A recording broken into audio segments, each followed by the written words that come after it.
Students, அனைவருக்கும் வணக்கம். So எல்லாரும் நல்லா இருப்பீங்கன்னு கண்டிப்பாக நினைக்கிறேன். இன்னைக்கு வீடியோவில் ரொம்பவும் சிம்பிளான இம்பார்ட்டண்ட்டான டாப்பிக்கை தான் நம்ம டிஸ்கஸ் பண்ண போகிறோம். அது என்ன டாபிக்னு பார்க்குறீங்க? கிர்ச்சாஃப்ஸ் லாவை பேஸ் பண்ணி தான்.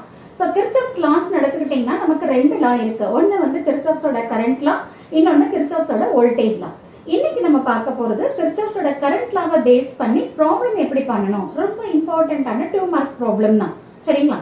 இப்போ கிர்ச்சாஃப்ஸோட கரண்ட் லான்னு எடுத்துக்கிட்டீங்கன்னா என்ன சொல்வீங்க?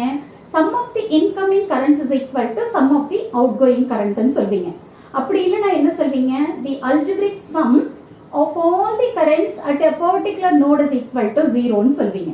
அதுதான் கிர்ச்சாஃப்ஸோட கரண்ட் லா. ஓகே, இப்போ நம்ம கிர்ச்சாஃப்ஸோட கரண்ட் லால என்ன பண்ணுவோம் அப்படின்னா என்ட்ரிங் கரண்ட் இல்லைன்னா இன்கமிங் கரண்ட்னு சொல்லுவோம். அப்ப இந்த என்ட்ரிங் கரண்ட் நம்ம எப்படி ரெப்ரசென்ட் பண்ணுவோம்? பாசிட்டிவ்னு ரெப்ரசென்ட் பண்ணுவோம். அவுட் கோயிங் கரண்ட் இல்லைன்னா moving away from the node அப்படின்னு சொன்னா அதை வந்து நான் கேட்டோன்னு எடுத்துக்கும்.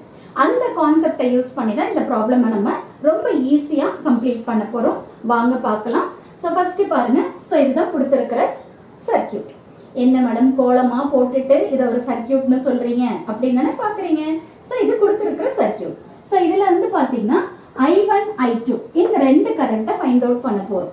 இதை எப்படி ஃபைண்ட் அவுட் பண்ணணும் அப்படின்னா, ஸோ ஃபர்ஸ்ட் நான் என்ன பண்ண போறேன்? I1 ஃபைண்ட் அவுட் பண்ண போறேன். ஸோ இந்த I1 ஃபைண்ட் அவுட் பண்றதுக்கு முன்னாடி நான் என்ன பண்ண போறேன்? இப்ப பாருங்க, A B. ஸோ இது நோடு, ஏங்கிறது ஒரு நோடு, பிங்கிறது ஒரு நோடு.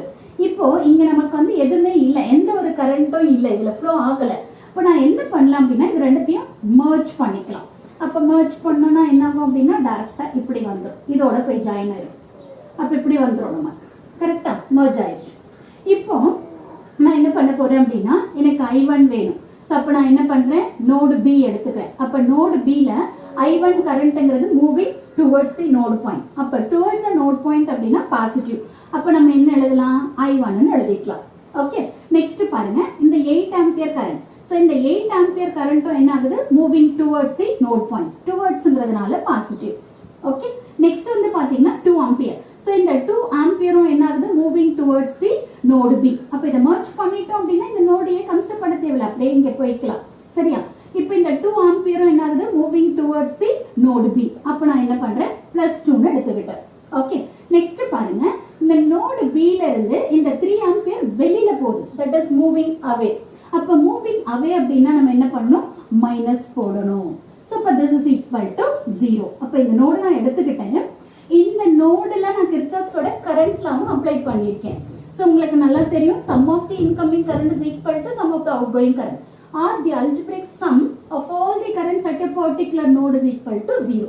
ஸோ அதுதான் நான் இங்கே பண்ணியிருக்கேன். ஓகே, இப்போ பாருங்க, இந்த 8 + 2 10. ஸோ 10ல நமக்கு 3 போச்சுன்னா என்ன வரும்? 7 வரும். அப்போ I1 + 7 இஸ் ஈக்குவல் டு 0. அப்போ I1 இஸ் ஈக்குவல் டு நமக்கு என்ன வரும்? 7 ஆம்பியர்னு வரும். அப்ப இதுல இருந்து I1 ஓட வேல்யூ கண்டுபிடிச்சிட்டோம். இதே மாதிரி நான் என்ன பண்ணணும்? I2 ஓட வேல்யூ கண்டுபிடிக்கணும். இப்போ நான் I2 வேல்யூ கண்டுபிடிக்கிறதுக்கு நான் என்ன பண்றேன் அப்படின்னா இந்த CD இந்த ரெண்டு நோடு எடுத்துக்கிறேன். நோடு இல்ல ஜங்ஷன் எது வேணாலும் நம்ம சொல்லலாம். இப்போ இந்த ரெண்டு நோடு எடுத்துட்டு இது ரெண்டுத்தையும் நான் என்ன பண்றேன்? மர்ஜ் பண்றேன். அப்படி பண்றப்ப எனக்கு D போயிடும், கரெக்டா? அப்ப இப்படி மர்ஜ் ஆயிடும்.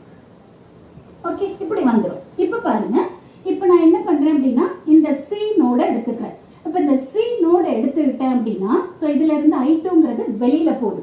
அப்ப அது நமக்கு என்ன வரும்? மைனஸ்னு வரும். அப்போ -I2. அடுத்தது பாருங்க, இந்த 2 ஆம்பியரும் என்ன ஆகுது? எனக்கு வெளியில போகுது. அப்போ -2. ஓகே, அடுத்தது இந்த 4 ஆம்பியர்ங்கிறது எனக்கு என்ன ஆகுது? உள்ள வருது. அப்ப என்ட்ரிங்கிறனால பிளஸ்.